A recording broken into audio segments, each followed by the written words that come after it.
The following podcast contains some strong language and adult themes. Viewer and listener discretion is advised. Enjoy.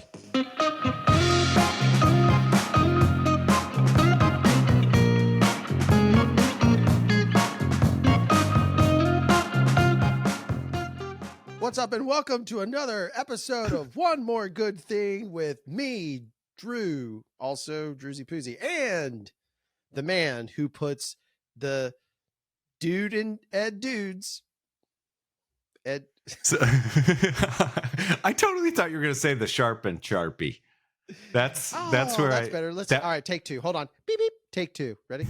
Hi, welcome to One More Good Thing podcast. I'm Drew, and with me, as always, is the man who puts the sharp in Sharpie. In Sharpie. Special edition, extra fine. Let's go. Like a good glass of wine. Does wine rhyme with rhyme? Oh, God. Is that a drink? Is that a cup there? Is that a drink? Is that a cup? Is it a cup you got? It's a tumbler. I had, at the beginning on TikTok, I had so many people send me, because the Sharpie stuff, they send me all kinds of Sharpies and stuff, but I have like at least 3 or 4 custom Sharpie tumblers that people made, and they're freaking awesome, and they're really, really well done. So that's cool.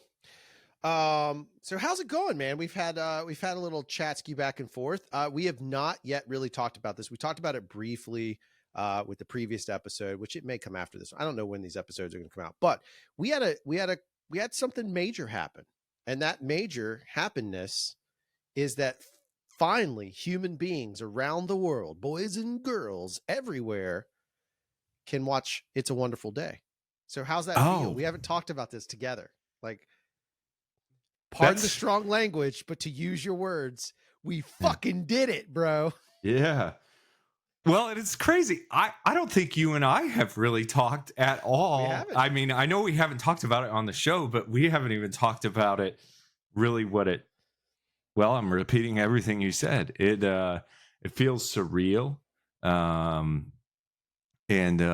we did it, and it took forever, and we did it. And it's well, you know how I am, and you do a great job of kind of keeping me in check. I want more, I want it out there more. I want more people to see it. But I've been watching, you know how I am with the analytics and stuff too. It's like, I love watching and seeing, in the past 60 minutes, 10 people have watched the show, and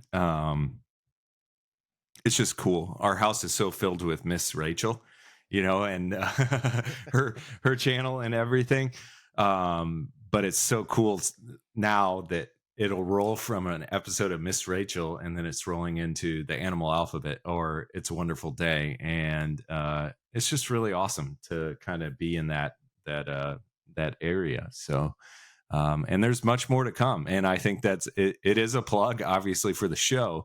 And there's a lot of exciting things, and having the ability to do it in this segment and for children is so much fun too, because we don't have the constraints that we do with adults. We have No, but in fairness, I mean, this exact podcast exists to be an extension of conversations that may have, come about when we're thinking about a kid's show. Because I think there's a weird disconnect, and you talked about this a long time ago, which then got my brain spinning and led to this, which is, here we are, we're 2 adults, both dads, and we have kids we look after. In our case, it happens to both be girls.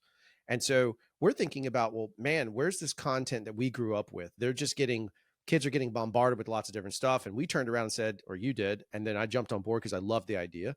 Let's make a show. Let's make a show that reminds people of Mr. Rogers. I love your phrasing, is we're walking beside it. We're not there to take over it. We're not there to push him out of the way. We are walking beside the memory.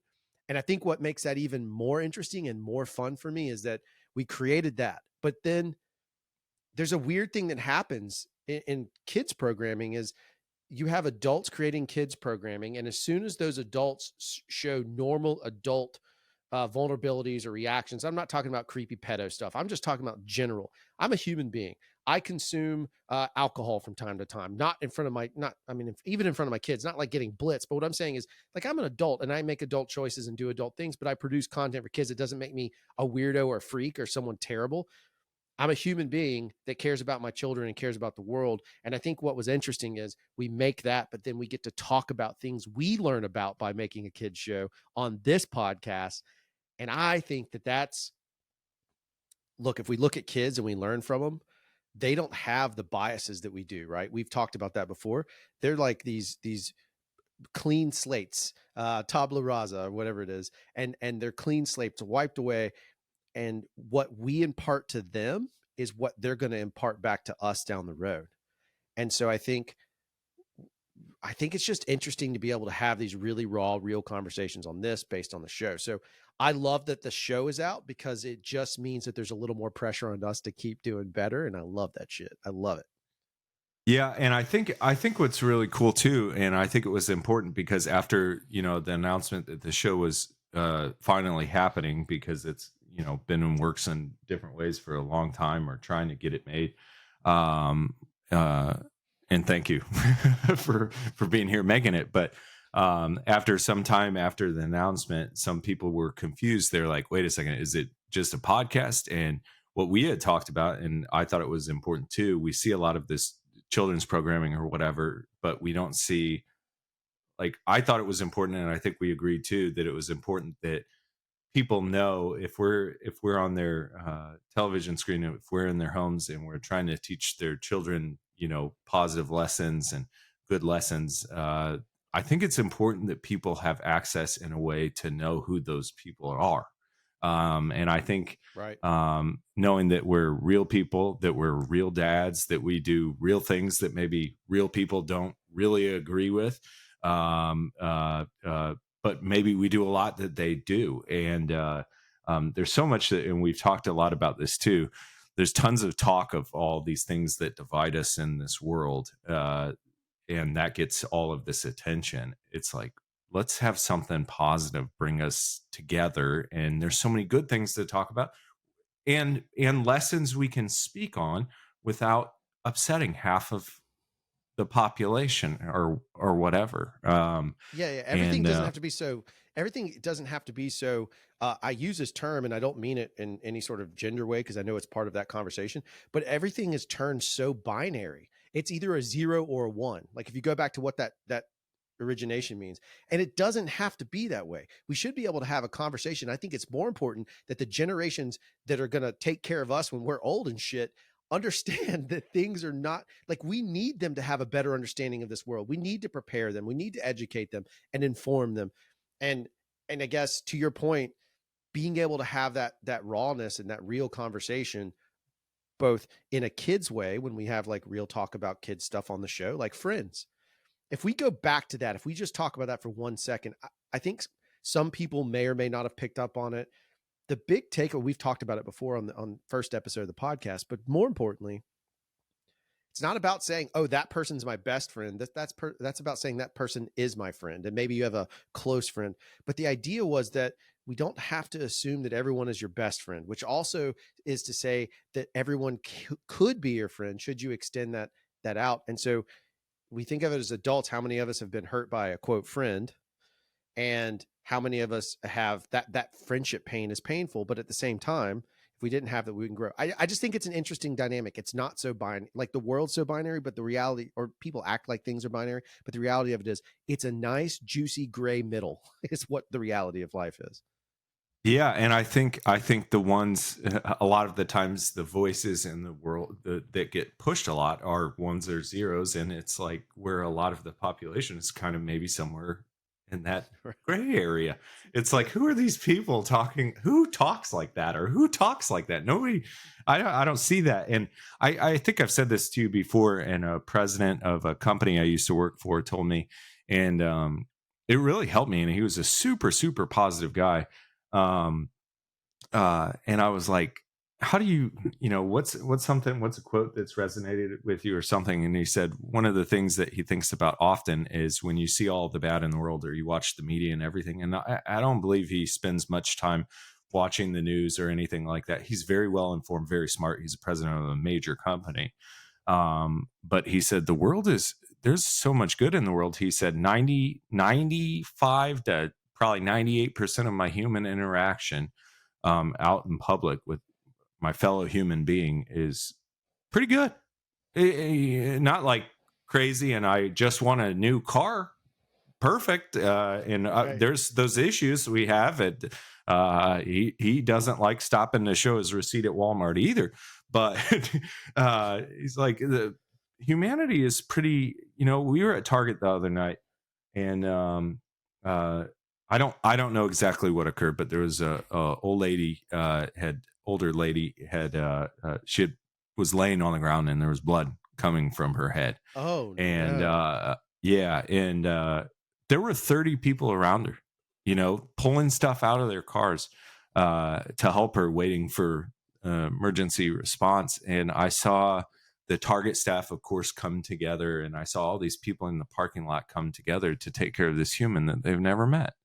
And that's a good thing. And she needed help, and people weren't walking by, there were people there to support her, and they didn't know her. And there's obviously negative in that story, but there's a lot of positive in it too.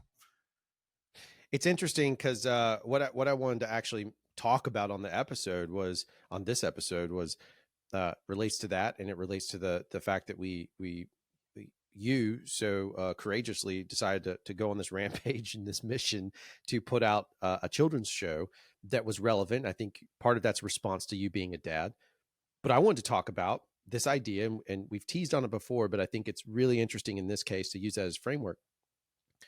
Producing a kid's show or helping a person that's laying on the ground, whether we like it or not, that is a tremendous amount of risk. That's a huge amount of risk, right? Mm-hmm. And I wanted to talk about, a lot of times when people see or hear the word risk, it has kind of like when we spoke to our friend Rachel, we used the word stubborn, and we learned about, hey, stubborn doesn't necessarily mean what you think. And I'll let you guys either have heard that episode, because who knows what the order of these are. But what I want to bring up is the good of risk. Because if you don't take that risk, and I think some people understand that, but let's really talk it through. If you don't understand the good of risk, then there's a lot of things that don't happen in this world. There's a lot of chances that don't get taken. There's a lot of hugs that are missed. There's a lot of love that's shown. And so I just want to go through it. And I want to say that, what is your take? What is risk to you? What does risk mean to you? What does it mean? What is risk? Well, I think this is, what I'm about to say. If people have a problem with this, it's facts, and I want to speak my truth. And what I really appreciated, you said this to me yesterday. It's like, I don't have to always explain myself, or I don't have to explain myself to people. And I like doing that, and I feel like I do, and I've always felt like that, and I'm not sure why. So it's kind of helping me grow, and I like to explain myself, which is good too, because I grow from that, but I don't always have to. And I think that helps me too. But a risk that pops into my mind right away, because I think about it, is, what our teachers are doing, and Yeah. that's like the most dangerous job. One of the most, if not, I think it's the most dangerous job currently in like the US, and if not, it's up there. And not just for obvious reason, but also all these, I have so many messages I know so many teachers that are out there spending their own money, and they're not paid enough, spending their own money to stock their classrooms and buy school supplies and take care of those kids. And why are they doing that? Why does that make sense on paper? Because on paper, it really doesn't make any. They're risking themselves, and they're risking in a lot of ways, and putting themselves out there to teach our children, to teach the children of this world. What an admirable effing thing that they're doing, and they've been doing. And I don't understand how they do it. Sometimes, I love the idea, because I think about this sometimes too. It's like, man, if I could go back, it's like I might have been some sort of teacher or something, because I love the idea of like having my own classroom and seeing, especially now being a father, seeing a young mind at work and coming to the realization, kind of going back to what you were saying earlier. Um, Babies aren't born bullies. Babies aren't born, racist. Babies aren't born. Uh, I don't even think toddlers, it's like if they go, someone Evelyn's age, and I think Evelyn's very sharp, but someone Evelyn's age, if she goes up to a kid and a kid's mean to her, I'm not even sure she would know what that means. I'm not sure she Right. would understand it because she hasn't ever been around it. It hasn't happened. I do think it's important for it to happen and figure out how to, but man, what a hard lesson. I don't know how to deal with that yet because I haven't been through it. So I know it is important too. Sometimes it's like she's got to trip, she's got to fall, she's got to struggle, she's got to go through things because that's what's going to make her stronger than she is already. But the people that are around us, maybe a good way to look at them are our teachers. And are we learning? Are we choosing to have the best people around us and spend our time with those people that are not only that are giving something back too? Yeah, well, it's interesting because I mean, it's the idea that I think teachers understand the risk.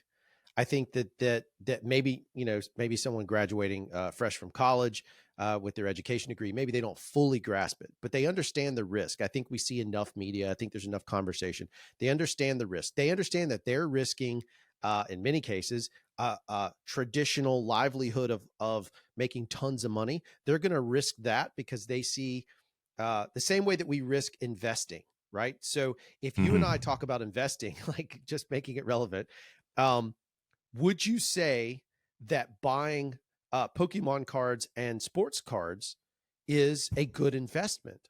Would you say that's a good investment?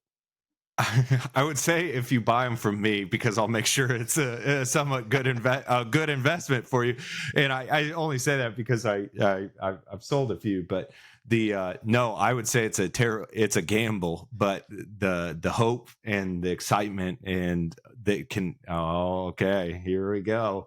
The you can pull that Charizard out of the thicket, out of the bush. You can create that. I know it. Well done. Well done. It's that's what it's about. It's about, I guess, if hope was in every pack, who would care?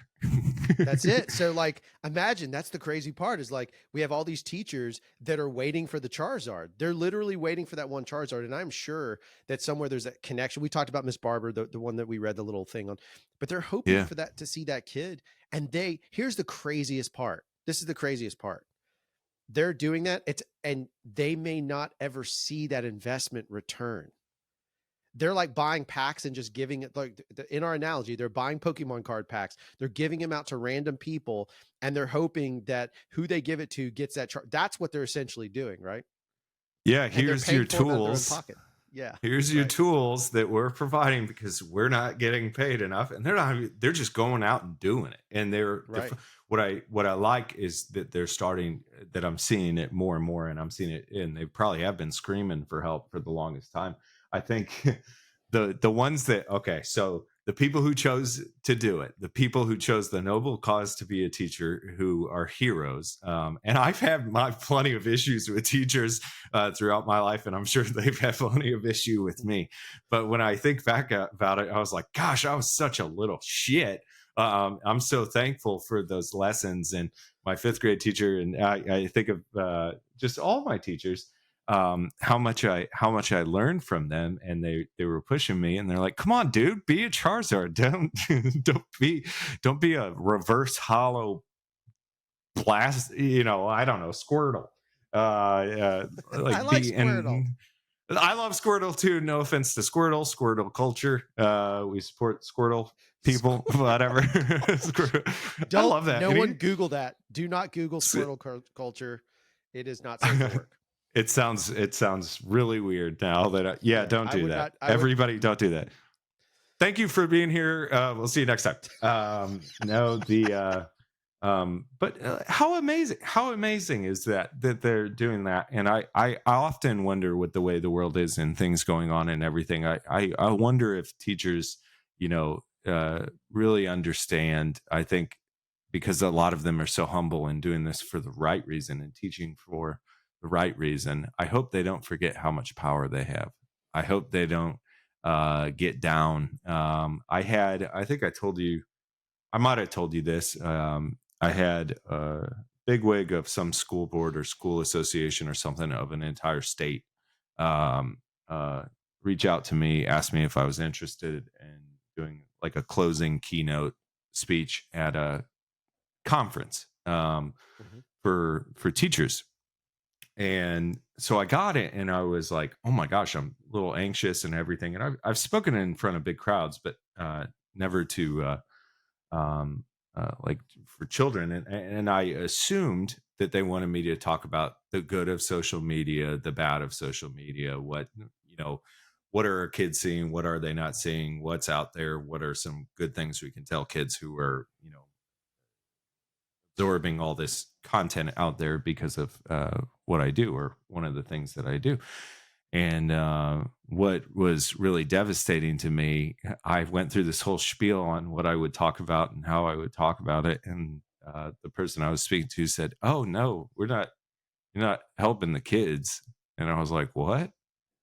And she'd reached out because I guess I had helped her with something or shown some hope or inspiration or whatever. She said, I want you to talk to all the teachers because a lot of them are ready to stop. And we want you to close it out so they know that they can make change and inspire and continue to. And I was like, well, shit, that's what? Because Right. I like that really put things into perspective with me and or for me. And I was like, wow, you know, they got to start be feeling it, and they got to be feeling this. And what are we going to do about it? I don't know. And where is how much are our teachers? I'm curious too. I've talked to some of them, but our teachers, maybe growing up, and maybe I sound old and everything, but when I was a kid, you went to class and you learned this and this, and these were the subjects. And occasionally you would have that teacher that would teach you more, and Yeah. that you learned about life and everything. How many of these teachers who signed up for a job to get paid to do a job and teach a subject, geometry, let's use geometry, they are paid not enough to teach geometry? How many of them are now having to teach life lessons in the class too that maybe they're not specifically equipped to teach, and they're doing the very best they can? And where are their tools for them? Where's the support for them? Where's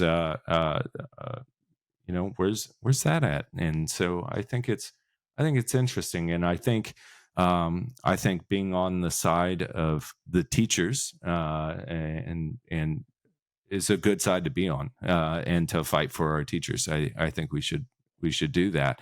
And I know I was thinking about this earlier. I know if there were some of the problems that we have, if I was a politician or whatever, I know, just owning my own business too. If we, and I was talking to Josh about this the other day, if we have a major problem and a major issue within our system or within our business, nobody's going home until it's fixed, period. Right. And Right. well, it's Memorial Day weekend. And what? We have a job to do, and we're getting it fixed. And no one's going home until we do. And if you would like to go home, you just go home and you stay there, because we have a job to do. That's what I think is, with our show, Drew, too. I think what's so great about it is I think about the future. I think about the animal alphabet, or something that seems so silly, where it's like, what if a kid 10 years from now is like, oh my gosh, that's how I learned the ABCs? Oh Or my fell in gosh. love with some animal. I mean, it's like, Yeah. I guess that's my thing Capybara. is the capybara. Like my kids love it. So it goes back to all of it goes into the question of why. why take risks? Why at any point, right? So it used to be when I was growing up, and again, I got 10 years on you, and I'm sure there's people that have 10 below you and 20 above you and 10 over me, right? But like, I think growing up, it used to be, the idea was, you know, what I did for a career path going into filmmaking and advertising was a risk. That's a risky job, right? That was risky. Oh, you better have the quote was, you better have something to fall back on. So what people used to quote fall back on was, do you know what it was in my youth? Teaching. Teaching was the fallback position. And what a stupid concept at the time. It's changed because it was considered to be a low risk job. You were guaranteed a paycheck. You showed up, right? But the world has changed. And I would argue that more people, if we look at it now, if you ask more kids, there's probably, and we've talked about this before, there's more kids that want to be social media influencers. I know you hate that word, but more kids that want to be influencers than they want to do anything else. Well, that's because teaching seems like it's at a greater risk now than being a social media influencer. Well, what happens? You get canceled, your life goes on, right? You're not on the internet as much, maybe, but your life goes on.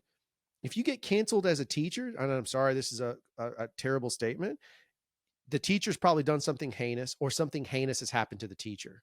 And I'm talking about physical harm for the most part, however that manifests itself. That is absolutely, strong word, fucked up. That is just thinking back 10 years, like that was a safe position. My wife, for example, has a degree, and her goal was, like, she was pushed towards being a teacher. That's what it was, because it was safe.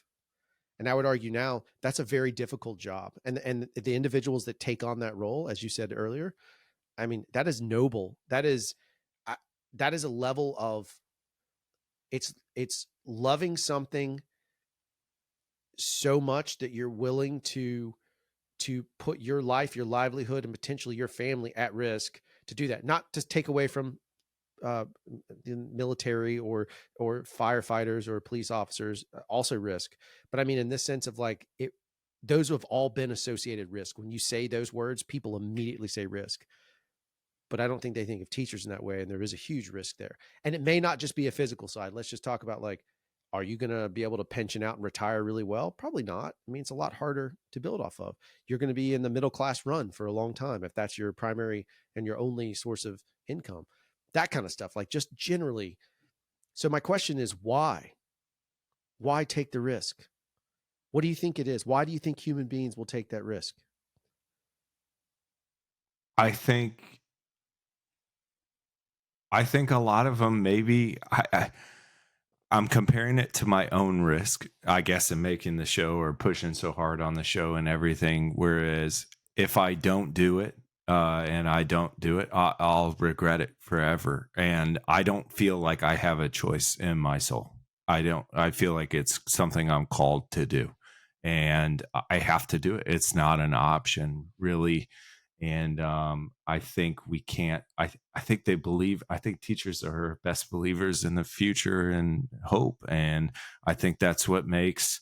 I think that's what is supposed to make us great.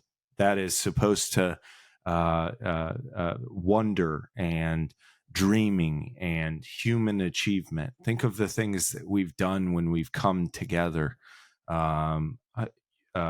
Landed on the moon. We landed on the moon. Like, I think of Dumb and Dumber. We landed on the moon. Right. We landed on the moon. We explored the ocean depths. We've cured disease. We've done all these things. And gosh, I think of the power of the United States when it's united is a force to be reckoned with. And the power in the world. Just imagine for one day. And I know, and I think we've said this before, maybe on another thing, if all of the world, just one single day, was like, we're all going to work together to achieve something, it would get done, whatever it was. And I know that seems impossible and everything. And I know it is very unlikely and probably not. But I like to believe in my heart and soul that there is hope, and that can happen. It just doesn't maybe come from us. It comes from somewhere else, maybe. Well, it's interesting. While you're saying that, I was obviously listening, and your words struck with me, and I just put this together in my brain. So hopefully it makes sense. I would actually liken teachers closer to farmers than anything else, because farmers go out and they plant crops, they plant seeds, right? And then the goal is for the farmer is that those seeds are going to grow up and they're going to be fertile, and they're whatever, the land is fertile enough to give them what they need, and they're going to produce crops, and the crops will lead to revenue or whatever it is, or feed their family, whatever it is. So in reality, I don't know anything more than teachers are really just sowers of hope. They're sowing seeds of hope. That's what they're doing.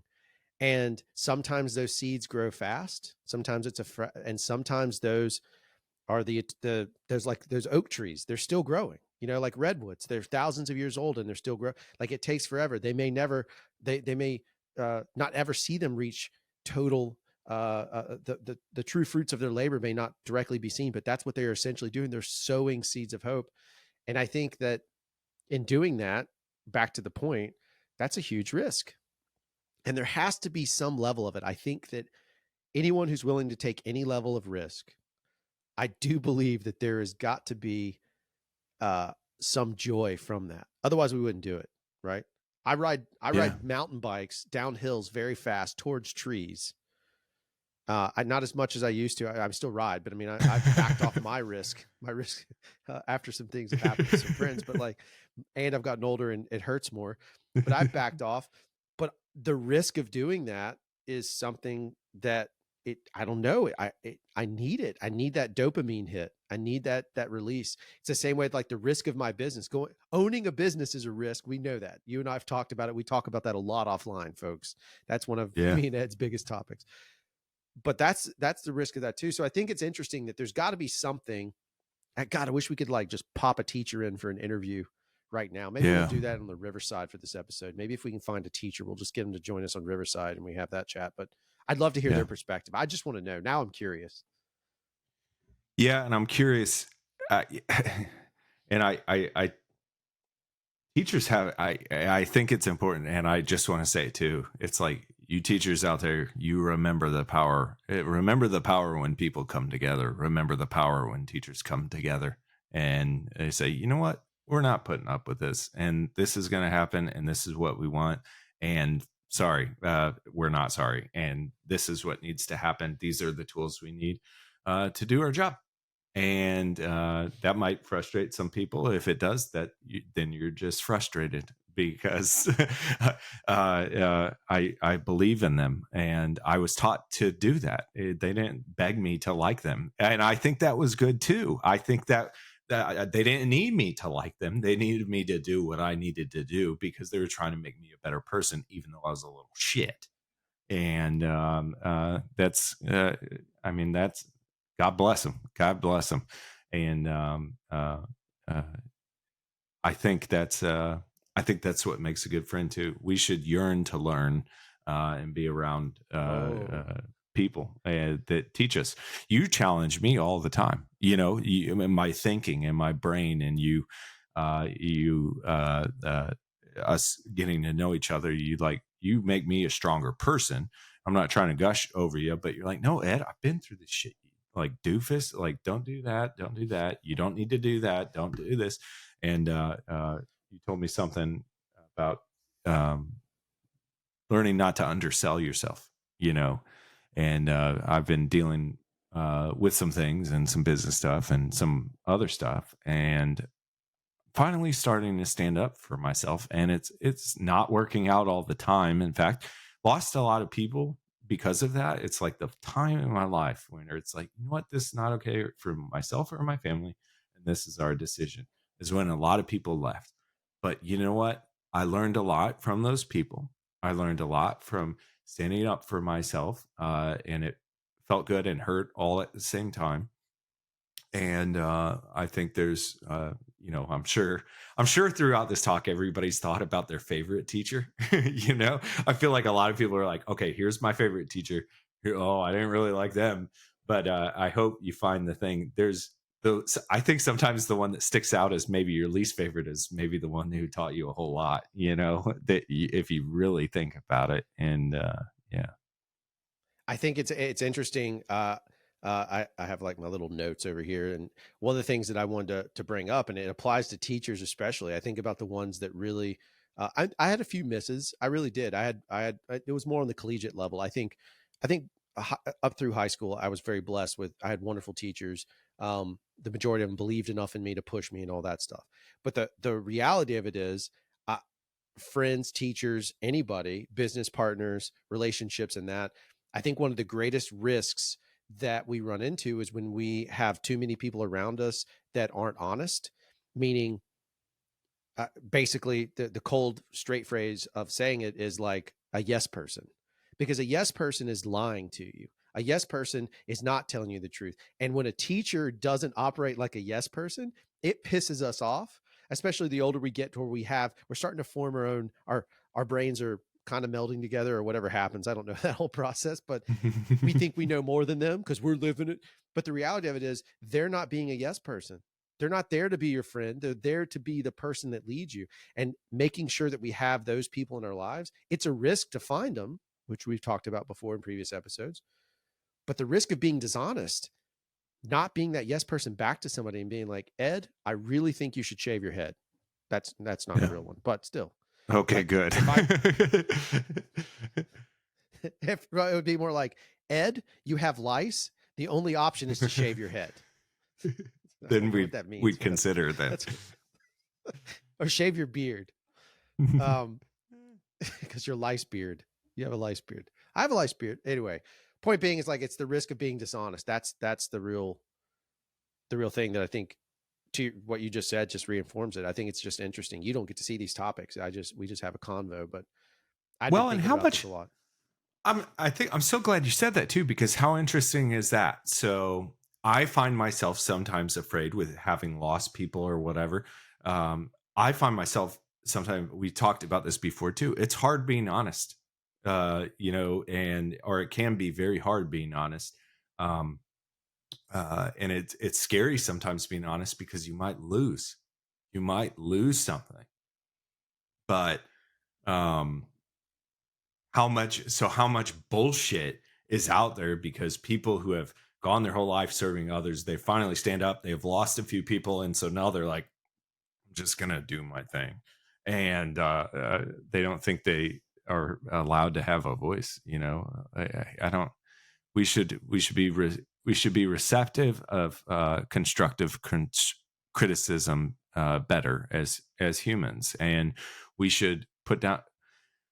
The world is swipe left, swipe right, up or down. The second you want a new friend, you can get it, or a girlfriend or boyfriend, whatever you want. You can do it, but we should stop acting like that for a second. I mean, geez, let's just come together, and it's sad. What a sad stage of events, or what a scary place in a way too, where it's like, I'm thinking right now, it's like, what's something I could do for the teachers here locally, and maybe Taylor and I could bake them some stuff or something, just because snacks are good or whatever.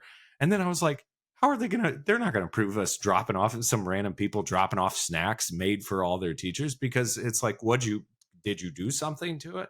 Like, that's right. Like, that sucks too. And I was thinking about this. We went to that concert the other night, and I brought Pokemon cards to hand out to kids, and Taylor and I did, and some merch and stuff. And I was going to hide packages, and do all this stuff. And I was like, there's 20,000 people here right now. I can't hide packages with this many people around, or the FBI is going to get called. Yeah. Yep. And I just wanted to surprise, it's we have to think those things, but but I don't know. There's interesting ways, though. I think we can take risks, take little risks, and you don't know how it's going to affect someone, like a smile. We know all those, right? I have a favorite risk mechanic I love to take. I know we've talked about gambling before, right? You enjoy a good gamble. You enjoy the risk of gambling. Right. Love it. Yeah. So, right. There we go. Blackjack, baby. Let's go. so there's odds, and all these things, and it's the same boat. One of my favorite, I'm not much of a gambler in the sense of casinos and card games. I mean, I enjoy it, but I'm not a big a fan as you are. One of my favorite ways that I enjoy gambling is I basically play, because if I have a little extra money, I play buy their groceries. It's a gamble. I don't know what they've rung up. I just literally be like, hey, the cash register next to us was like, I've done this a couple times, 3, 4, 5, 6, 7, 8 times. And each time I'm like, oh God, what am I about going to get hit with? And I don't know what I'm going to get hit with. It could be $100. It could be $50. It could be, God forbid, if I didn't have the money, $1,000. But one of the things that's interesting is that little risk, that little fun is like, oh man, I get something from it. I don't tell anybody. I mean, I just did here. So, but I don't tell anybody, but I think I've talked about it before on another piece, but that risk is something that's interesting, right? That's a risk. That's a gamble. And you play into that. So I think there's like little ways, offering to buy somebody a cup of coffee. A lot of times if I go to, I'll do the little line trick. I don't drink Starbucks, but if I'm in a line, I'll be like, hey, can I have the person behind me's order? And I'll just go and pay for it. They don't know the difference. They're never going to see me again. But that little risk, you're hoping they didn't order for their whole office. But so be it. I'll take the risk. That's the fun.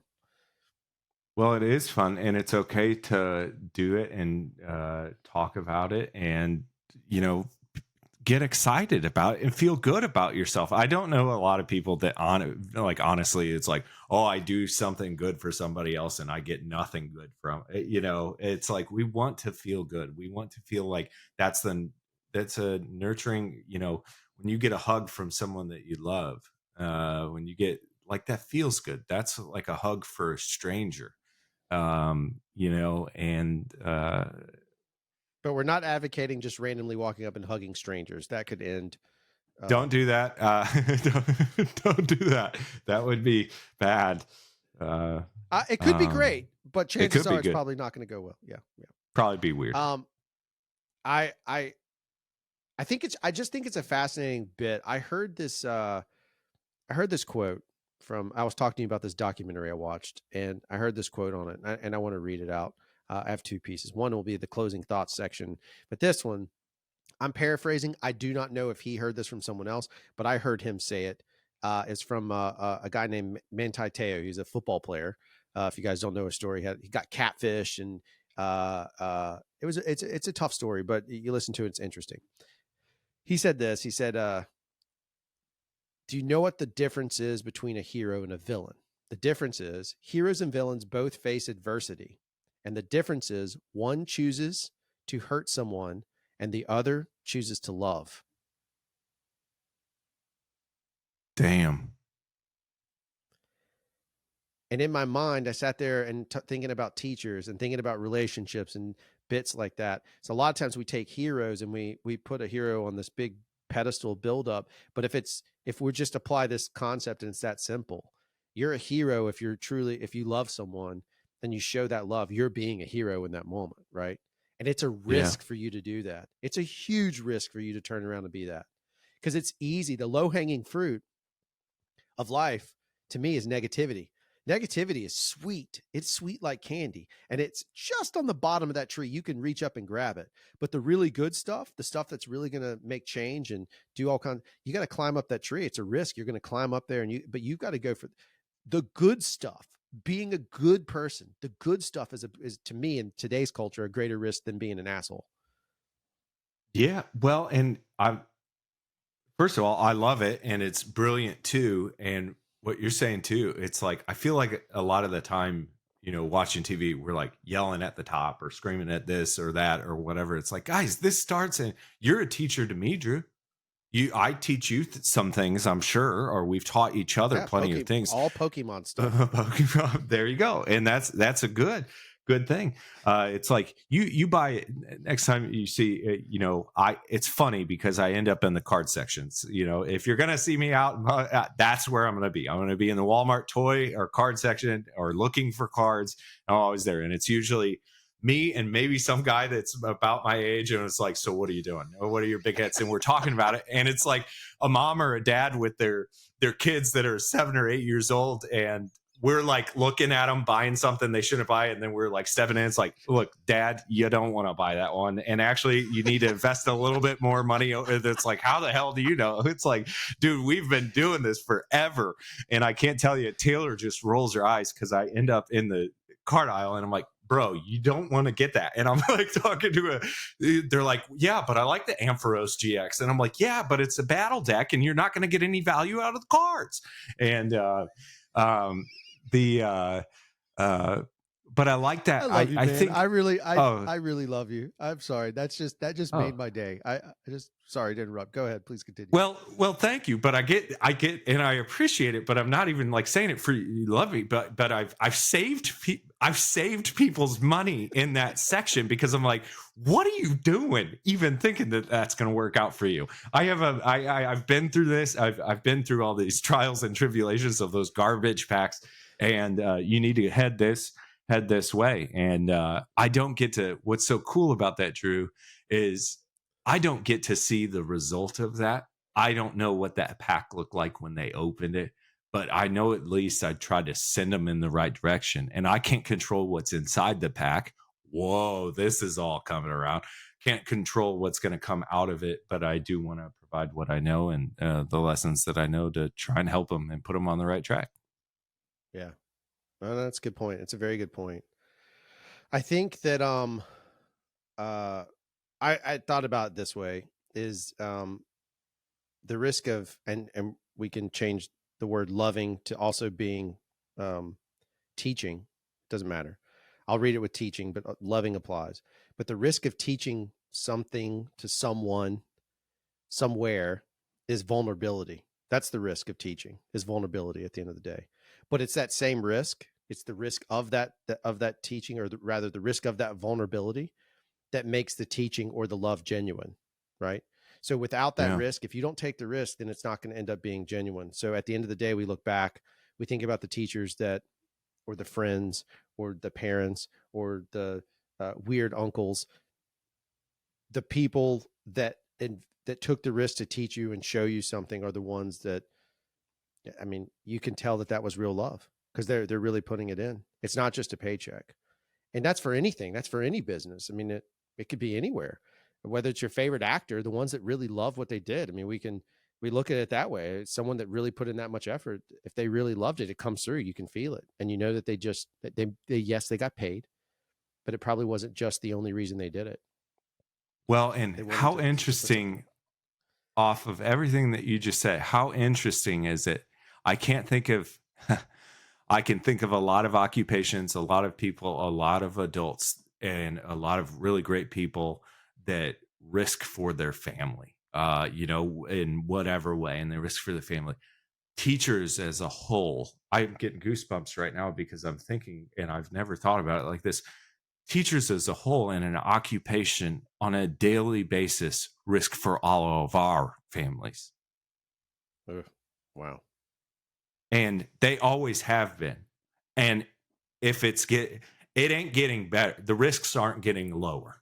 Right. Risks are getting higher. It's like, how do we, what, nobody's leaving until we figure this out. Like, and that's what I think. And it's like teachers as group. I've said it before. I don't think this world collectively cares enough about children. I think the facts are in the pudding. I don't even know. That's not even the phrase.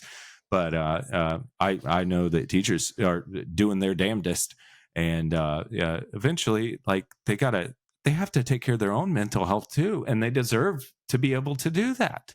Damn it! And I told you I was fiery before we started because I was thinking about all this stuff. It's like, what are we doing? There's so much good, and we have so many great teachers. It's like, are we remembering everything they taught us? Let's act like it, Yeah, that's a good point. It is a I think it's one of those ongoing scenarios where um if as a society we're not careful, it's like anything else. If it's over hunted or underappreciated, then it goes extinct. Mhm. And then when that happens, I mean, we, we trust there's a risk in having someone else teach your kids too as a parent, right? We trust a lot Sure. in individuals to instill that. So if they're in a public school system or if they're in a private school system, there's risk on both sides of that, right? You're trying, and in many cases, you're trying to mitigate that risk. You're looking at, like, I just heard recently that I don't understand this. I don't get how this works because I don't understand all the metrics involved. And by no means am I trying to squash any of it. But I heard that there are now people being sued by the government for lying about their home address so that their kid could attend a better school. So like if I wanted my girls to go to public school across the bay, like which in where I live, the school system isn't as good as the school system in Baldwin County, well, where Ed lives, right? So if I then used Ed's home address so that my kids could go to a school down there, they're now suing them, and it's becoming like a major offense issue to do that. Now, there's a reason why, from a government standpoint, like there's a metrics issue and it affects budgets and all this stuff. Okay. Well, while they're spending all that time doing that shit, why can't we get the teachers better raises? Why can't we equip the teachers in the bad areas, the ones that don't have the stuff like in Mobile where it's a challenge? Why can't we equip them better? I just don't, my brain is not That smart enough to understand it. Yeah, and I'm sitting here, that pisses me off because I was thinking the same. I was like, oh, okay, so that's where we're spending our time. The parent that, because I was thinking it's not good to be dishonest. We know that, but there's not anything that I would not do for my kid and my family, and for Evelyn, to keep them safe or give her the best opportunity, even if it was a risk to myself, or I get in trouble, whatever. Especially if my heart is in the right place. Yeah, hopefully that's not something we have to consider doing, and hopefully we could figure that out. But do you think the person that did that for a bad reason? No, Well, they're not like. Where's my? I don't have one. I'll see if I don't have anything I can even replicate. I was about to put on my tinfoil hat, but do you think that at some point that, I mean, if you think about it, an educated group of individuals, if we provide education, you've now armed people with the greatest knowledge, the greatest set of tools in the world. Education is the greatest set of tools in the entire world. I have a very dear friend. I can't remember if I said this on this before. He grew up very, very poor. And one day he was talking to him and he said, look, the only thing I have is my education. That's the only thing that mattered to him. Because to him, he was like, that's my way out. That's my way out of poverty. That's my way to live a better life. Education. He took his education super seriously, had no money, but still took it very seriously and appreciated every moment from every teacher he ever had. The guy's brilliant. And that's what he chose to pursue because he saw the value. Well, what if everyone appreciated education that same way? Because we made it an actual part. The risk is in doing that tinfoil hat time, that there are a conglomerate of evil people somewhere that don't want us educated. Why would we not put the energy behind it? That's how my conspiracy theory brain works. Why would we not want our populace more educated than the rest of the populations? Why do we not want to be number one? Why do we not want to have our kids learn as much as possible? Why do we want to limit that with regulations and other things in place that hold that back, or not pay our teachers enough? Why do we not do those things? I can't understand that. That doesn't click in my brain. And by the way, that's just my opinion. That's not Ed's opinion, nor does it reflect the opinions of anyone listening or contributing to the show. That is solely my opinion, not of my business or anything else. Sorry. It's a little edgy, controversial statement. Yeah, I could see us getting real, like, I could see us getting into a real, like, interesting place, and I think a place that is important too, because I'm fired up. I'm fired up on the subject too. It's when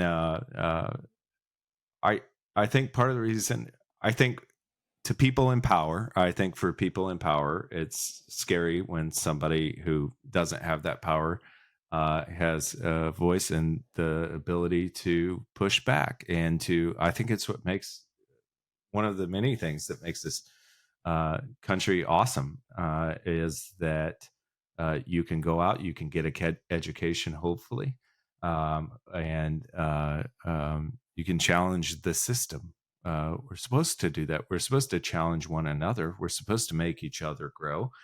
And I think this is, and I'm not sure I've said this out loud, but I think all this government trying to shut down TikTok and all that stuff. And I called every single House and Energy Committee member. I talked to every single office on that thing. And it's just honestly a sad story at the end. But I thought it was interesting too. It's like, I think children in this country should have access to great education, and from the greatest teachers, and that makes our future brighter. The opposite now, the 1 and 0 of that is, I don't think our children, this is, don't get, you got to listen to the whole statement, but because I don't want this clip going, somebody clips this.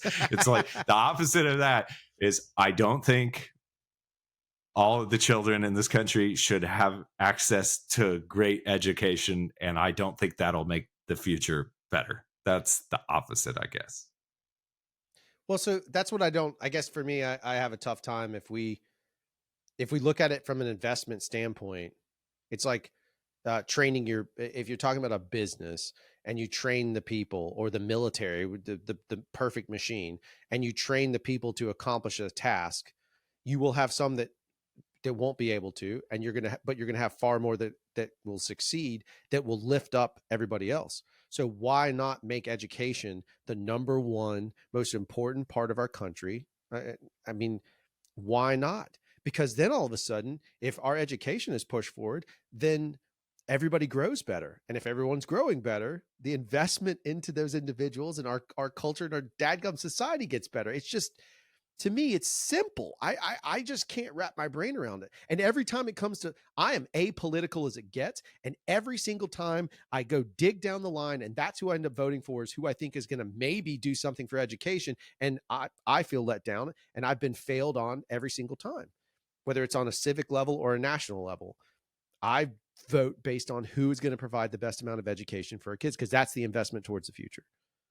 Yeah, and really the biggest one, and without getting in, like you said, we don't do politics or whatever, but talking about your truth or talking about what you believe in, it's not talking a D or an R or an I or whatever. That's your belief, and that's what I think. And you've challenged me. The people and the opinions that I've kind of formulated over the years have come from people. A lot of them have come from people I disagreed with at the beginning. But I had the ability for once to shut the fuck up and listen and hear and understand, rather than going in like this is a debate. I think debates are good and debates are important, but debates that are good and are important should be built on the values of respect and understanding and trying to hear and listen to one another. And I don't see, I think it's interesting too, Drew, because let's just imagine this for a second, because I've thought about a lot about this. I have a daughter that's going to be in school soon, somewhere, wherever that is. And I think about the children too, that maybe should, but they can't, or they won't be able to, or because of the hard. I've worked for everything I have. I've worked my ass off, and so I'm not. I haven't done everything right, most definitely, but I'm a very humble person, but I know I have worked my ass off and done my best. So whatever I can do I know how hard I work for my daughter and my family, and where she gets to go and the teacher she gets to be, she deserves that, damn it. But also, so do the people who have worked just as hard and the world hasn't been giving them their break yet or whatever. That's what I'm and saying. I think about it this way. It's like, okay, Drew, it's you and I. Let's just say it's you and I are set up with the task. And the task is, okay, we want to give good education. We have a large community, and I know a lot of teachers and everything. It's like, okay, we want to make good education accessible to people. How would Drew and Ed do it? Like what would that look like? And I'm not speaking for you, but I was like, think of these teachers who are like tired of whatever they've been doing, wherever they've been doing it, because they're not being heard or listened to or respected or getting what they need, or they don't feel safe or whatever. Think of those people who still have that heart that want to do something good. And where is everybody? All these kids, all the adults, we're all on our phone anyways. Think of a teacher, let's say a retired 4th grade teacher that still wants to do good and teach, but doesn't want to go into the classroom anymore, or can't do that or whatever. But could be set up with a few lights and a camera and everything like that, and use the largest free platform in the entire world and teach 4th grade online. Holy cow. So to that point, I got curious why you're saying that, and I looked up a stat. I don't fully understand what this is, so I could be totally wrong. Oh my God. So I decided to look up YouTube, since this show starts on YouTube. This is controversial. I looked up super chat, the amount of money in super chat. And do you know what a super chat is on YouTube, by the way? That's when someone goes I live don't. and it's kind of like if somebody gives you, it's like the tip jar thing. I'm not saying it's Oh, a okay. bad thing. But if we were to calculate it, I can't calculate all the numbers, but for example, the top 20 is number one is over 3 million, 2 million, 2 million, 2 million, 2 million, 2 million. And it goes on in the millions for a long time. And that's this year. That's people just giving money to watch someone on YouTube and do that stuff. What if they took that? And I'm not saying that the performer, because I'm big on know your worth. Like, you know me. Like, I think if you're entertaining someone, there's a cost for that. You should pay for it. I believe in it. But what if that same amount of people, what if you took half of that and they were nice enough and people thought of it this way, and we took that same frivolous revenue and we had a fund that money went into to directly go to education, not caught off by a bunch of other random things. But if we started giving money and looking at it from that side of it, if we're willing to give, this is what blows me away. People are willing to give lots of money to creative content and entertainment, but they're not willing to give any money in taxes. Rich, poor, doesn't freaking matter. You're willing to give that money, but you're not willing to give it to the education. Like, to me, fundamentally weird part of our country. I don't understand it. I don't get it. I don't. And I'm a creator. That's what I do for a living. I'm trying to make you buy stupid widgets you don't want. And trust me, I carry that own guilt. It's a weird. But why? Well, I mean, millions of dollars a month. A month. Imagine that. You could change things if you had a fund that could cover that. I mean, I just don't get it. I don't get it and I don't know how anybody hasn't done it. Or maybe we just do it. I don't even know. Like, and I say that, but everything that has never happened started with it never happening, or everything that hasn't happened everything started somewhere. It's like, if we think from the simplest way, it's like, okay, let's think preschool or kindergarten. I think kindergarten is a great example. It's like, what's a way we can take find the best kindergarten teacher we can find, or the best kindergarten teachers we can find, and who get some of these big corporations. They're paying for ad revenue on the stupid shit on YouTube or TikTok, or the stupid shit I put out there, paying us to create content once in a while. It's like, let's figure out a way to get them Right. to pay these folks too. And the tools are at our fingertips. I think there's unfortunately there's big business or whatever. I don't know who's screwing this up. I don't know, but I know it ain't the teachers, damn it.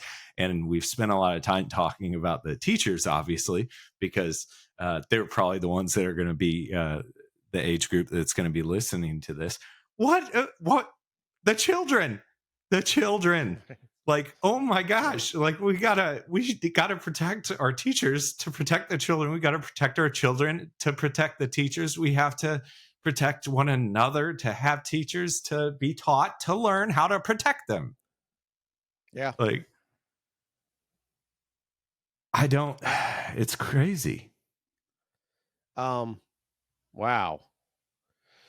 State of Alabama statistic, just so you know. Uh-oh. And I'm just using, because that's where it's close to home. It's where we are. Yeah. Of course, we know we're at the bottom somewhere. But basically, I found a stat. It's roughly, we spend in the state of Alabama only $9,000 per public school student. That's what we invest, and that's K through 12. That's K through 12, $9,000. I mean, man, look, if I go back to those stats, so that super chat, where's some math? Ed, use your math powers. I don't have math powers. If I take 3 million, right? Live math, This is where I suck. Divided by 9,000, someone's already done the equation. That is 333,000 plus students that could have been covered in 1 month from a super chat on effing YouTube. So what if you doubled it? So then you gave that, then that means teachers had a higher incentive. So with just 1 month of super chats, the state of Alabama could give all their teachers a raise. They could double their pay, essentially. Think about that. That's insane. It is crazy.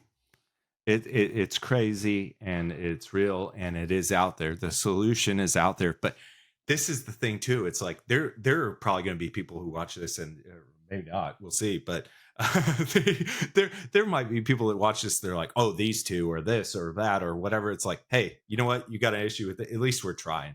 At least we're talking about it. And guess what? Yeah, that's two it. guys who have a new children's educational program and who are putting their heart and soul into creating content. We're having the conversation. And guess what?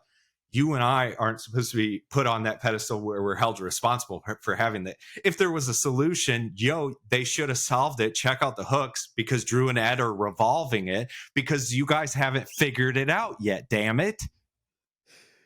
Yeah, I'm with you, man. I'm with you. I mean, I don't know how we took a turn to go down that, but that's how we do on this show. I don't have an answer. I don't think you do either. I think what we have is just concepts. But you know what? It's those big thinkers. It's the people that throw out the random concept that may inspire another, which is back to our very point. That's what teachers do, right?